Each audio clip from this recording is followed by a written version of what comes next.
Hola Lanzas, antes de empezar los invito a seguir mi segundo canal Análisis Militar.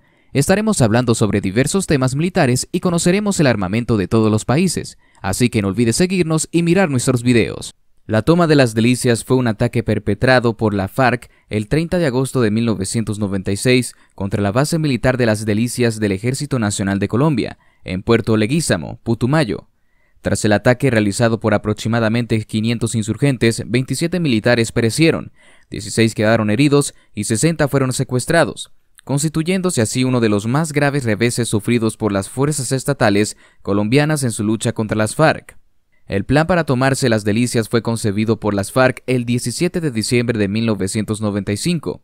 El segundo comandante del Frente 14 del Bloque Sur, alias Isaías Perdomo, ordenó a 3 rebeldes, alias Roberto, alias Darwin y alias Camilo, desplazarse hasta las bocas del río Mecaya, en límites entre los departamentos de Caquetá y Putumayo, e infiltrarse en la zona trabajando como fachada en la finca de alias Esteban o El Perro, miembro de una red de apoyo. Los guerrilleros rápidamente se familiarizaron con los 150 habitantes del caserío y se fueron acercando a los soldados, ganando su confianza, con la misma confianza con la que entraban a las casas de sus nuevos amigos en la población. Podían caminar por las instalaciones de la base, alias Camilo, el más astuto de los 3 infiltrados, aprovechando la afición común por la pesca que tenía con el capitán David Zambrano, comandante a la sazón de la posición militar, pudo entrar a relacionarse a fondo con él, acompañándolo en varias oportunidades a la orilla del río. Allí sostuvieron largas conversaciones. Así los 3 jóvenes que estuvieron en Las Delicias recolectaron durante 4 meses amplia información sobre la base y las actividades que allí se desarrollaban. La estrategia, la ubicación de los puestos de vigilancia, los depósitos de armamento y municiones y los sitios donde estaban localizados los morteros. A finales de julio de 1996, teniendo lista toda la información, el Frente 14 fue desplazado hacia las riberas del río Suncilla, al occidente de los remolinos del Caguán. A principio de agosto, los frentes 2, 32, 48 y la columna móvil Teófilo Forero y un grupo de la Guardia Especial del Bloque Sur iniciaron la concentración de tropas guerrilleras en el lugar, bajo la dirección de Ezequiel Huelguia Cruz, alias Rolando Romero, aproximadamente con 450 insurgentes. Días antes del ataque, el capitán Zambrano y la compañía A, bajo su mando, fueron relevados por 110 militares. De la compañía C subordinada al capitán Orlando Mazo, un antioqueño hijo de un suboficial retirado.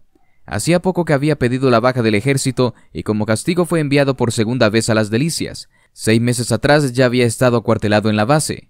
En la base de 1 hectárea y con 15 ranchos de alojamiento, el personal contaba con el armamento de dotación, un fusil por soldado con munición correspondiente a la carga básica y carga de reserva para un total de 250 hombres.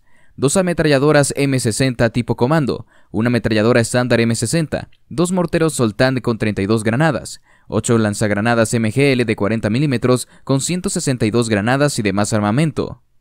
A las 2 de la tarde del 30 de agosto se realizó un último partido de fútbol entre varios soldados y habitantes del caserío de Las Delicias. A las 5 llegaron los abastecimientos desde La Tagua, sede del batallón de Selva 49, Juan Bautista Solarte.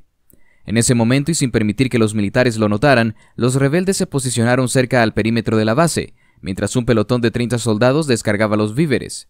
El primer grupo posicionado estaba dispuesto a dar de baja a los 7 centinelas, mientras un segundo esperaba la señal para avanzar sobre las trincheras. El asalto estaba programado para las 10:30 de la noche, pero 3 horas antes un centinela descubrió a un insurgente, cuando se arrastraba hacia su puesto para degollarlo, dando la voz de alarma: «¡Refuerzos! ¡Refuerzos!», gritó Martínez, el soldado de guardia, abriendo fuego para alertar al resto de la tropa, pero los subversivos se le vinieron encima y lo acabaron a machete. En ese mismo instante, una granada de fusil cayó en la plaza de armas donde la mayoría de los militares estaban formados. Villada e Ibáñez, 2 efectivos del tercer pelotón, cayeron por el impacto. Toda la tropa reaccionó inmediatamente y corrió a los puestos de defensa, disparando para repeler el ataque. Muchos se tuvieron que arrastrar para protegerse de la lluvia de morteros, granadas de mano y de los proyectiles. Dados de baja los centinelas y destruidas las posiciones de vigilancia con bombas incendiarias y una nutrida cobertura de fusiles y ametralladoras, los guerrilleros concentraron un gran volumen de fuego en el puesto número 1, ubicado a la entrada de la base, y en el puesto número 3, que estaba a pocos metros del primero.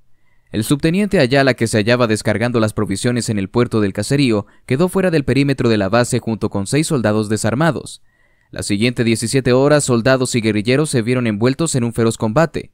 Los miembros de las FARC arremetieron con todo, contra los 3 pelotones de soldados regulares, aprovechando la debilidad de unas trincheras mal diseñadas y de un sistema de comunicaciones insuficiente, lo que imposibilitó a su vez la llegada del apoyo aéreo, apoyo por demás limitado por el estado de la Fuerza Aérea en ese momento. Para aumentar el desbalance entre las dos fuerzas enfrentadas, los uniformados tenían solo 21.000 cartuchos de reserva, contra los 65.000 de los insurgentes, que además transportaban morteros, lanzacohetes e innumerables bombas artesanales. Aún así, las FARC se toparon con una fuerte resistencia conducida personalmente por el capitán Mazo. Los insurgentes que avanzaban en vanguardia ocuparon las garitas destruidas y se instalaron en las trincheras situadas a la entrada de la guarnición, esperando iniciar el asalto al interior de la base, pero la rápida reacción de los militares los obligó a recular y tenderse en el suelo. Debieron entonces abrir fuego con los morteros sobre las zanjas en donde se hallaban metidos los soldados, intentando sacarlos de sus refugios, mientras a la vez trataban de eliminar las armas de apoyo y el centro de comunicaciones. No obstante, los efectivos del gobierno aguantaron la embestida. Un uniformado, arrastrándose en medio del intenso tracateo y la lluvia de granadas, llegó hasta el puesto de comunicaciones, rescató el radio y se lo llevó al capitán Mazo, que pidió refuerzos a la Tagua. 2 horas después, en medio de violentos combates y tras el incendio y la destrucción de la mayor parte de la guarnición, se rindieron los primeros uniformados, alrededor de una veintena. «No me mate, que yo soy comunista», gritó uno de ellos. En ese instante, mientras comenzaba a caer un fuerte aguacero que se prolongaría hasta el amanecer del día 31, los miembros de las FARC tenían ocupada más de la mitad de la posición, pues el campo de fútbol y los puestos 4, 5 y 6 se habían perdido desde el primer momento del ataque. No obstante, unos 50 soldados al mando del capitán Mazo, refugiados en torno a los puestos 1, 2 y 3, lograron aguantar la arremetida desde ese punto, cubiertos por la retaguardia desde el puesto 7 por el subteniente Torres. El oficial recorría las zanjas dando órdenes de defensa, recogiendo las municiones y los fusiles de los muertos o heridos, redistribuyendo hombres y cuadrando a la tropa a lo largo de la trinchera. A la medianoche 2 aviones OV-10 iluminan y ametrallan los alrededores de la base, pero no pueden comunicarse con esta y deben retirarse finalmente a 3 esquinas. Pese a la falta de apoyo aéreo desde la Tagua, prometieron la pronta llegada de refuerzos, lo que dio a los sitiados moral para seguir resistiendo 10 horas más. El avance de los guerrilleros se estancó así frente a los 2 puntos donde se hallaban atrincherados los militares y los combates siguieron intermitentemente toda la noche, hasta el amanecer. Incluso el insurgente que dominaba el panorama y cubría el avance de las columnas de asalto fue dado de baja con un certero tiro de MGL. Al amanecer del sábado 31, tras una breve calma de 20 minutos, se produjo un nuevo asalto sobre las trincheras, pero los guerrilleros fueron rechazados con numerosas bajas, incluyendo entre ellas al comandante del Frente 48, alias Pedro Martínez, muerto por el capitán Mazo.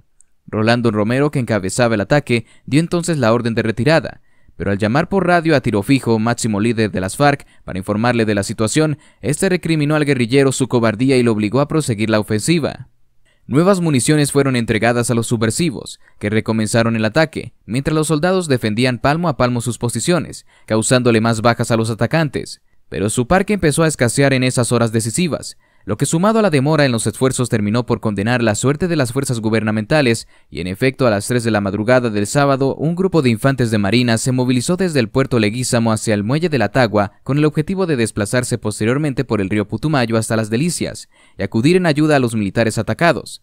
Pero en Puerto Boy, a 20 minutos de la base sitiada por la subversión, fueron emboscados por al menos 100 guerrilleros que se encontraban parapeteados en ambas orillas del río y tuvieron que detenerse.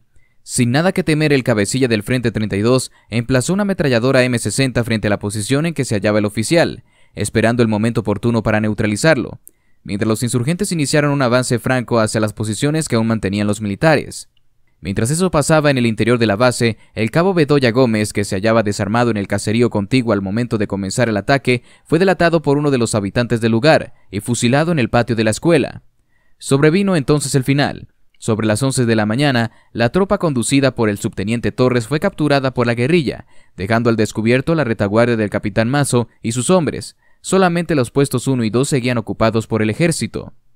Los soldados abrieron fuego sobre todas las trincheras del interior de la base repletas de insurgentes, previniendo un asalto final, pero la situación era tan desesperada y el agotamiento de las municiones tan evidente que faltando un cuarto para las 12 del día, el capitán intentó hacer lo imposible. Cuando vio casi toda la base ocupada por la guerrilla, dio la orden de salir de la trinchera, atravesar una parte de las instalaciones a descubierto, frente a unos puestos tomados por los subversivos, llegar al río Caquetá y allí parapetearse, para hacer frente con lo que quedaba de munición. De lo contrario, lanzarse desde ese mismo punto al río Caquetá y tratar de llegar a la orilla opuesta.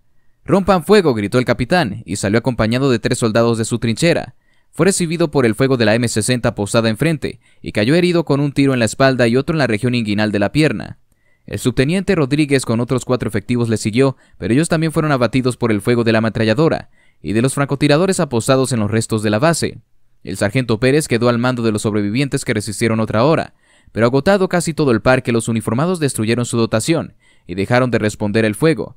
Los guerrilleros se acercaron entonces a la trinchera ocupada por estos y los obligaron a rendirse. Mientras tendían a los soldados capturados en la cancha de fútbol de la base, en la plaza de armas del Mocho César, comandante del Frente 15, se acercó al capitán Mazo, que se hallaba herido en un pulmón. Cuando éste le pidió una cobija para resguardarse del frío que sentía, ordenó que le suministraran lo que pedía, guiñando un ojo a otro guerrillero. Él lo remató con su fusil. 27 uniformados del ejército habían perecido, 16 habían quedado heridos y 60 secuestrados. Solamente salieron ilesos el subteniente Ayala y los 6 hombres que le acompañaban en el puerto del caserío. Durante el ataque también murieron por lo menos 9 insurgentes, entre ellos el comandante del Frente 48, Pedro Martínez. Las primeras unidades militares de refuerzo, los infantes de marina atacados en Puerto Boy, solo llegaron en horas de la tarde del sábado 31 a la base, cuando ya los guerrilleros se habían retirado con su botín. Un oficial, 5 suboficiales, 54 soldados y 99 fusiles capturados. Durante un mes, los 60 soldados retenidos permanecieron en la selva del norte de Ecuador, a unas 5 horas a pie de la frontera con Colombia. Los sobrevivientes narraron que algunos soldados habían sido rematados con machetes por los guerrilleros. Fueron llevados allí en botes después de navegar por las aguas de los ríos Putumayo y Piñuña Blanco, y divididos en 3 grupos de a 20 cada uno. Y bueno, lanzas, hemos llegado al final. No olvides de seguirnos y dejarnos un buen like. Hasta la próxima, y que Dios los bendiga.